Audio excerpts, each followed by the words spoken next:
2월 18일 금요일 하나님께서 주시는 말씀은 누가복음 13장 10절부터 21절까지입니다. 봉독하겠습니다. 예수께서 안식일에 한 회당에서 가르치실 때에 18해 동안이나 귀신 들려 앓으며 꼬부라져 조금도 펴지 못하는 한 여자가 있더라. 예수께서 보시고 불러 이르시되 여자여 내가 내 병에서 놓였다 하시고 안수하시니 여자가 곧 펴고 하나님께 영광을 돌리는지라. 회당장이 예수께서 안식일에 병 고치시는 것을 분내어 무리에게 이르되 일할 날이 엿새가 있으니 그동안에 와서 고침을 받을 것이요 안식일에는 하지 말 것이니라 하거늘 주께서 대답하여 이르시되 외식하는 자들아 너희가 각각 안식일에 자기의 소나 나귀를 외양간에서 풀어내어 이끌고 가서 물을 먹이지 아니하느냐. 그러면 18해 동안 사탄에게 매임받은 이 아브라함의 딸을 안식일에 이 매임에서 푸는 것이 합당하지 아니하냐. 예수께서 이 말씀을 하심에 모든 반대하는 자들은 부끄러워하고 온 무리는 그가 하시는 모든 영광스러운 일을 기뻐하니라. 그러므로 예수께서 이르시되 하나님의 나라가 무엇과 같을까?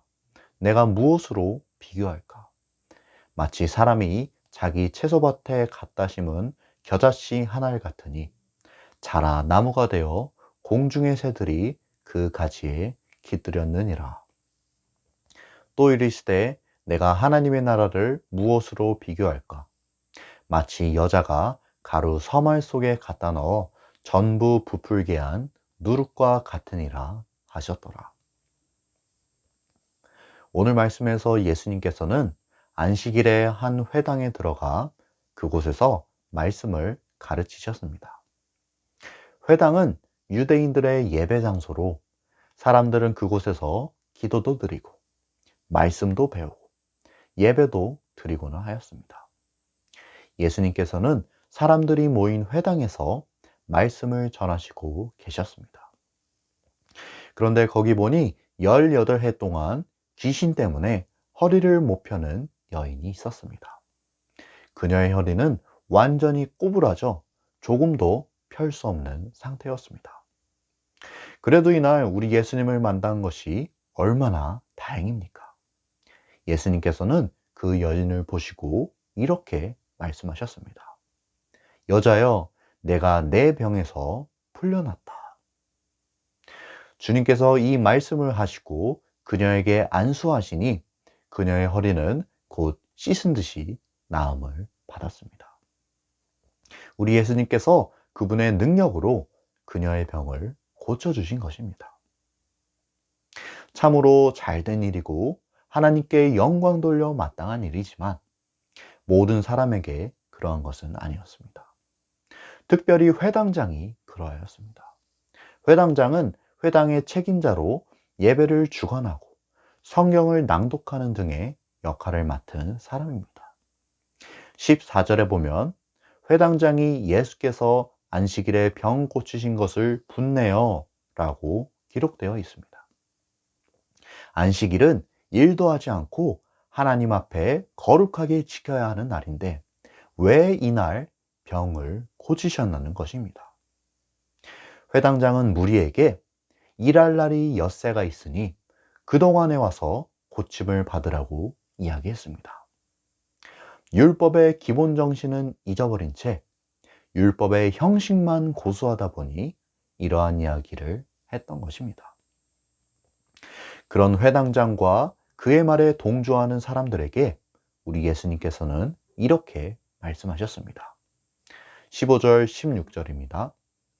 주께서 대답하여 이르시되 외식하는 자들아 너희가 각각 안식일에 자기의 소나 나귀를 외양간에서 풀어내어 이끌고 가서 물을 먹이지 아니하느냐.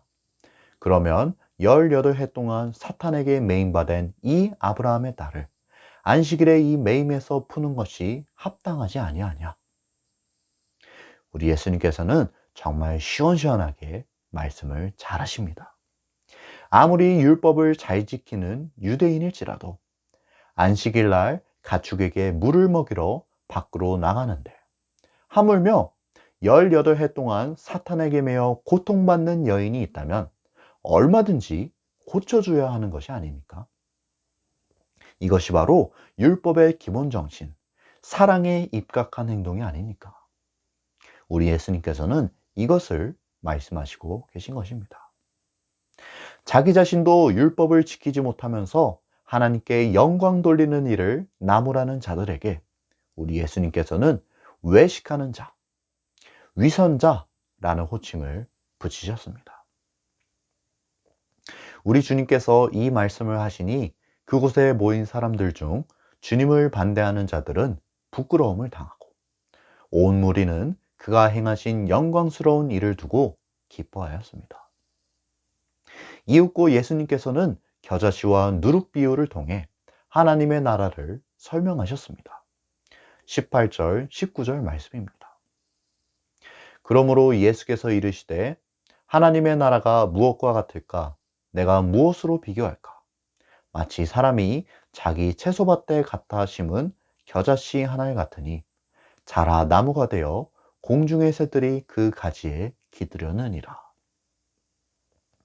제가 말씀을 준비하면서 겨자씨가 대체 얼마나 작은지 한번 찾아보았습니다. 그랬더니 정말 겨자씨가 좁쌀보다도 더 작은 것을 알 수 있었습니다. 하지만 이 씨앗이 땅에 심기게 되면 큰 나무가 된다는 것이지요. 마치 주님의 말씀이 우리 마음밭에 심기는 것처럼 말입니다. 이 놀라운 생명력과 성장력을 보십시오. 우리 주님께서는 하나님의 나라가 이와 같다는 것을 말씀해 주셨습니다. 누룩도 마찬가지입니다. 누룩은 빵을 굽기 전 반죽을 부풀게 하는 효소입니다. 밀가루에 이 누룩을 넣고 잘 섞어두면 시간이 지난 후 반죽이 부풀게 되고 찰기가 생기게 됩니다.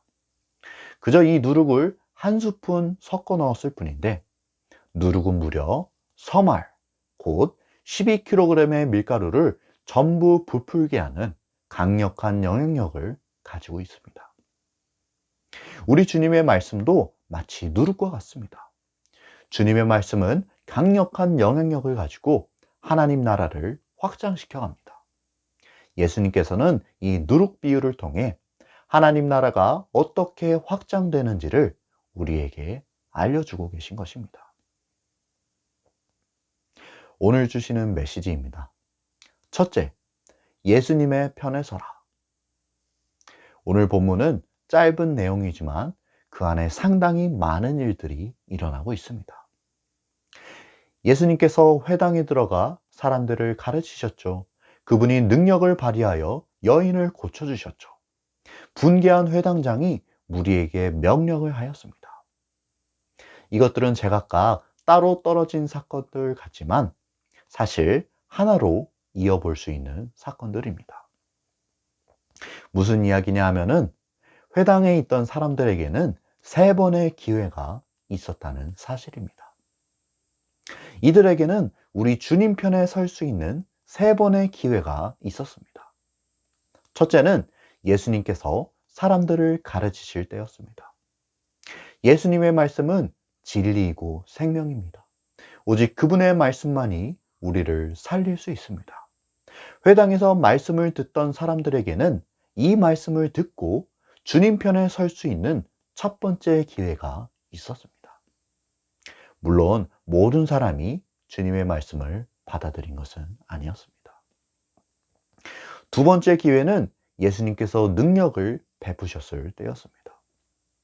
18해 동안 허리를 펴지 못하던 사람이 하루아침에 나음을 받았다면 이보다 큰 증거가 어디 있겠습니까? 딱 봐도 우리 주님께서 보통 분이 아니라는 것을 알 수 있지 않습니까? 하지만 이것을 보고도 주님 편에 서지 않았던 사람이 있었습니다. 그가 바로 회당장이었습니다. 그는 하나님 중심이 아닌 인간 중심으로 말씀을 이해했습니다. 하나님의 기준이 아닌 나의 기준으로 율법을 해석했습니다.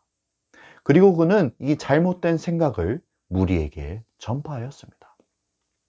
이때가 바로 세 번째 기회였습니다. 사람들이 이때라도 이것이 잘못된 것임을 깨닫고 우리 주님 편에 섰더라면 참 좋았을 것입니다.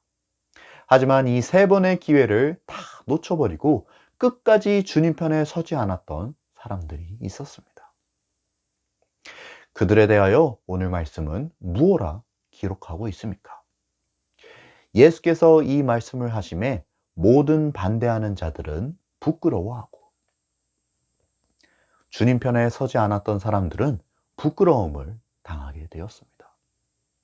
그렇다면 주님 편에 섰던 사람들에 대하여 말씀은 무엇라 기록하고 있습니까?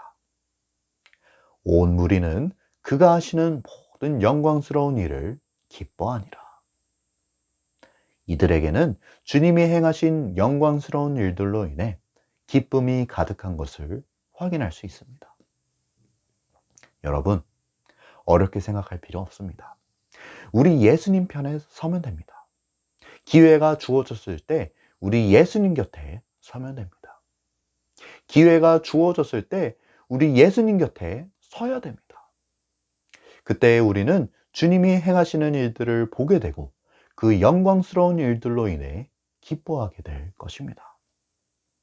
예수님의 편에 서라. 이것이 오늘 우리에게 주시는 첫 번째 메시지입니다. 둘째 주시는 메시지입니다. 예수님 편에 서는 것이 하나님 나라 위에 서는 것이다. 회당에서 일련의 사건들이 있은 후에 우리 예수님은 이어서 말씀을 전하셨습니다. 앞에서 무슨 일이 있었습니까?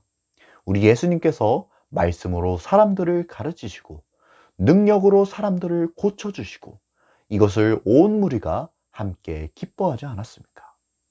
예수님의 그 말씀과 능력으로 많은 사람들이 예수님 편에 서게 되었습니다.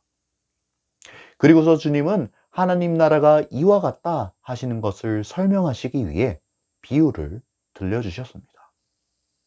18절에 보면 그러므로 라는 접속사가 있는데 이것은 예수님께서 지금 하시려는 말씀이 회당에서의 사건과 연결되어 있다는 말입니다. 그러니까 예수님께서는 뜬금없이 겨자씨와 누룩 비유를 말씀하신 것이 아니라 다 이유가 있기 때문에 이 비유를 말씀하셨던 것입니다. 겨자씨는 자라서 큰 나무가 되고 누룩은 발효되어 반죽을 부풀게 합니다. 겨자씨와 누룩의 공통점이 무엇입니까? 작고 보잘것없다는 사실입니다. 하지만 그 속에는 힘이 있어 큰 나무가 되게 하고 서말 밀가루조차 전부 부풀어 오르게 합니다. 마치 우리 예수님의 말씀처럼 말입니다.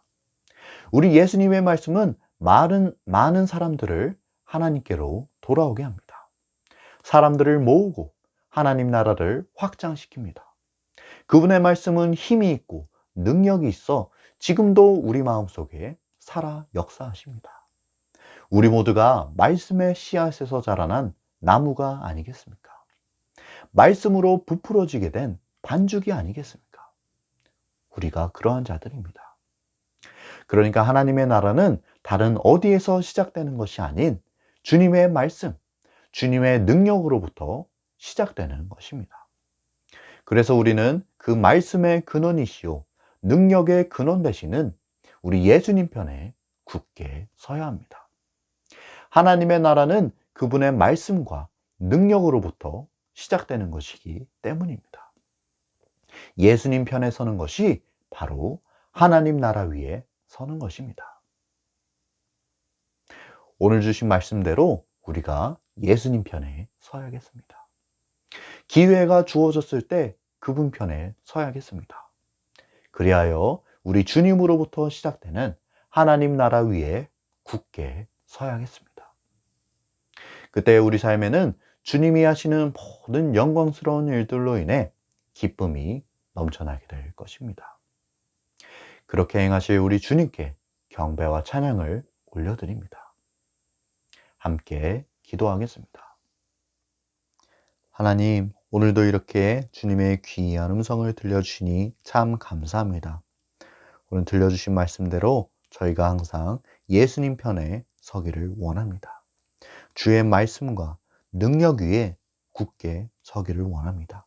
그리하여 하나님 나라 백성으로서의 삶을 살아가기를 원합니다. 그렇게 살아가기로 다짐하고 결단하는 모든 이들에게 주님의 은혜와 자비를 풍성히 부어 주시옵소서. 주님, 오늘 하루도 저희 모두와 함께 동행하여 주시며 저희 삶을 지켜주시고 주관하여 주시옵소서. 온전히 저희의 삶을 하나님께만 맡겨드리오며 예수님의 이름으로 기도드립니다. 아멘.